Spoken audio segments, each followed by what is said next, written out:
E aí, primeirão, como é que vocês estão? Tudo beleza? Legal a gente se reencontrar para partir agora para o nosso segundo tópico, na página 6, título Afinal, Deus existe? Tá preparado aí com a apostila em mãos? Essa é uma pergunta muito feita e também bastante polêmica. É importante a gente ter algumas considerações sobre isso e é o objetivo desse tópico aqui, tá bom? Eu vou fazer uma oração, aí vai vir a vinheta e a gente começa. Senhor Deus, abençoa agora os alunos, a mim e toda a nossa família, a família deles também, para que o Senhor continue nos guardando e agora com os alunos que a gente também tenha a bênção de crescer na compreensão sobre o Senhor, sobre a Tua Palavra, a partir das discussões desse tópico. Isso pedimos em nome de Jesus. Amém.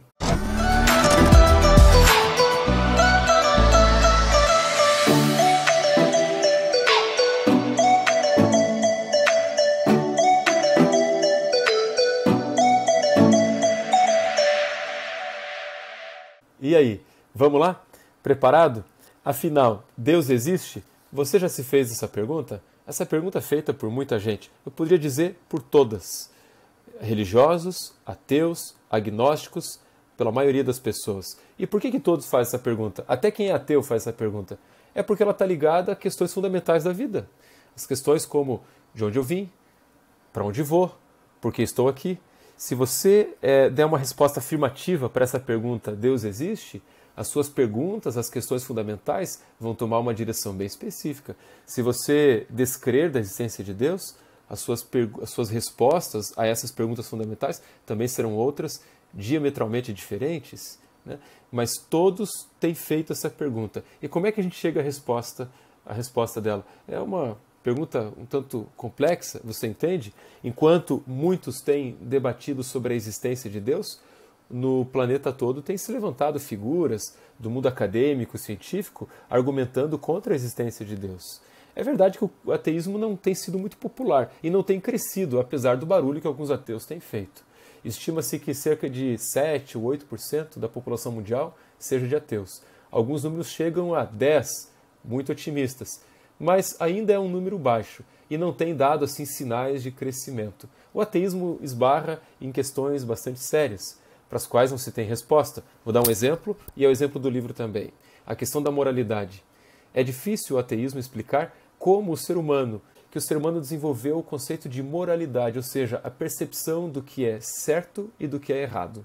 É difícil explicar isso, ainda mais por um princípio universal que vale para todo mundo. Então, o ateísmo ele tem sérias barreiras ao seu crescimento. E nesse capítulo a gente vai estudar alguns argumentos não bíblicos, mas lógicos para a existência de Deus. Eu estou excluindo os argumentos bíblicos? Claro que não, eu sou pastor e creio neles. Para mim, eles são a base de tudo. Para mim, a Bíblia falou, está resolvido. Mas quando a gente vai conversar com alguém que não crê em Deus, até que ponto a gente pode usar a Bíblia como uma ferramenta nesse diálogo com quem não pensa como você? É difícil, né? Você vai falar com alguém que não crê em Deus, não crê na Bíblia, qual é o teu ponto de partida? Talvez o ponto de partida seja esse, orientado, indicado pelo livro. Mas é claro que eu aceito a Bíblia como argumento mais contundente sobre a existência de Deus. Inclusive, a Bíblia não está preocupada em provar a existência de Deus. Não está. A Bíblia não está envolvida nessa discussão. Sabia? A Bíblia simplesmente fala da existência de Deus. Ela apenas assume que Deus existe e pronto. Na primeira frase da Bíblia, por exemplo, Gênesis capítulo 1, verso 1, diz: no princípio criou Deus os céus e a terra. Veja que ela não começa com uma argumentação toda elaborada para tentar convencer você de que Deus exista. Ela simplesmente assume, declara, é uma verdade estabelecida. Entendeu? E ao longo da Bíblia, isso simplesmente vai se desenvolvendo. O conceito de Deus, o Deus triuno, o Deus poderoso, o Deus onisciente, o Deus presente, o Deus pessoal e o Deus que prometeu um dia voltar. Eu aceito tudo isso. Mas além desses argumentos, que são já suficientes, mais do que suficientes, vamos pensar agora como se não tivéssemos a Bíblia, tá bom? Apenas um exercício. Se não tivéssemos a Bíblia, que argumentos teríamos para tentar falar da existência de Deus? Eu não vou ter tempo aqui para falar de todos eles e ficaria maçante e cansativo para tu. Então eu queria que você fizesse o seguinte: eu queria que você assistisse um vídeo E esse vídeo é de um argumento. Veja que o livro fala aqui, ó, do argumento cosmológico na página 7, depois vai falar do argumento do movimento, do design inteligente, do argumento étnico e do argumento psicológico. Eu vou pedir para você assistir um vídeo que fala sobre o argumento cosmológico. O endereço está lá no roteiro, na descrição do plano de aula, tá bem? É um vídeo de 4 minutos, é uma discussão entre religiosos e ateus, e o camarada que fala lá, ele está usando justamente esse argumento cosmológico. Assista o vídeo e dá uma lida nessa porção aqui do livro.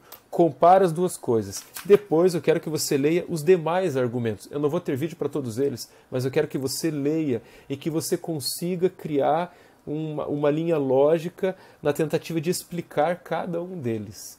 Entenda cada um e tente explicar. Esse tente explicar pode ser para alguém que está perto de você aí, tá? Ou para você mesmo. Se alguém lhe perguntasse, você conseguiria reproduzir esses argumentos a favor da existência de Deus? Então esse é o teu exercício, tá bem? No final de tudo, você ainda vai responder as questões da página 9 e 10. Vai tirar uma foto e vai mandar para mim. E eu quero só terminar essa nossa breve conversa com uma conclusão, depois de você ter estudado e lido esses argumentos, que é importante a gente pensar. Esses argumentos trabalham com a razão, numa visão lógica, né? Argumentos que apelam ao raciocínio para você concluir que Deus existe. Mas qual é o maior argumento para a existência de Deus? Eu creio que o maior argumento para a existência de Deus são vidas transformadas. Quando alguém que tinha uma vida completamente conturbada, ou por um temperamento irritado, ou por vícios, ou por crimes, e muda de vida, se torna uma nova pessoa, essa é a maior evidência da existência de um Deus poderoso, amoroso e pessoal, e presente, e que está ao alcance de todos aqueles que o buscam.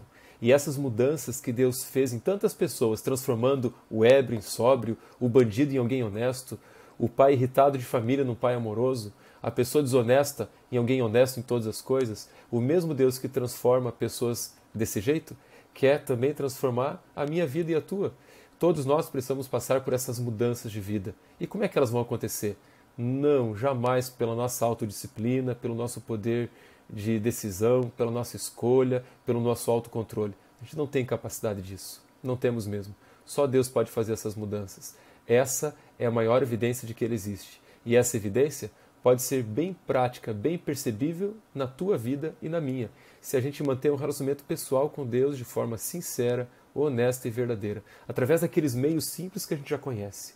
Uma vida sincera de oração, o estudo e a prática daquilo que a Bíblia fala como um livro cheio de orientações amorosas de um Deus que quer o nosso bem. Você já tentou se aproximar de Deus desse jeito? E você tem talvez alguma razão que você tenha vontade de apresentar a Deus, ou que você sinta que deva mudar, e que você talvez pense, puxa, Senhor Deus, aqui está um motivo, aqui está uma área onde eu preciso aprender coisa nova. Nisso aqui eu preciso mudar. Se eu continuar assim, eu não vou conseguir ser feliz e muito menos alcançar o que eu pretendo. Então, se você tem algum desafio na vida assim que precisa ser vencido, pense, humanamente falando, a gente não é capaz. Mas esse Deus real e pessoal pode lhe ajudar. E de repente, você se torna, e tomara que sim, se torne uma das grandes provas da existência de Deus. Ou seja, seja uma pessoa com a vida completamente transformada por Ele. Deus te abençoe, tá bom? Vamos fazer uma oração e antes de orar, eu quero lhe dizer que você precisa fazer os exercícios da página 9 e 10, beleza? Faz aí com base naquilo que você leu, conversamos. Hoje a pesquisa está mais com você, tá bom? Vamos orar. Senhor Deus e Pai, abençoe esses alunos na elaboração desse tema, na reflexão desse assunto, na elaboração desses raciocínios. Que eles entendam os argumentos aqui colocados, mas que, acima de tudo, eles mesmos sejam evidências da tua existência, sendo eles indivíduos com a vida transformada pelo teu poder. Ajuda-os, por favor. Se algum aluno aí tem um grande desafio na vida, talvez um hábito a ser vencido, um vício a ser deixado para trás, algum temperamento irritado que tem causado mal para ele e também mal para a família e para os amigos, qualquer atitude indesejada que precisa ser vencida, que o Senhor os abençoe, que o Senhor os ajude. O Senhor é o Deus que pode todas as coisas e principalmente mudar o nosso coração. Que eles sejam provas vivas da tua existência a partir da vida transformada que podem experimentar. É isso que lhe peço, em nome de Jesus. Amém.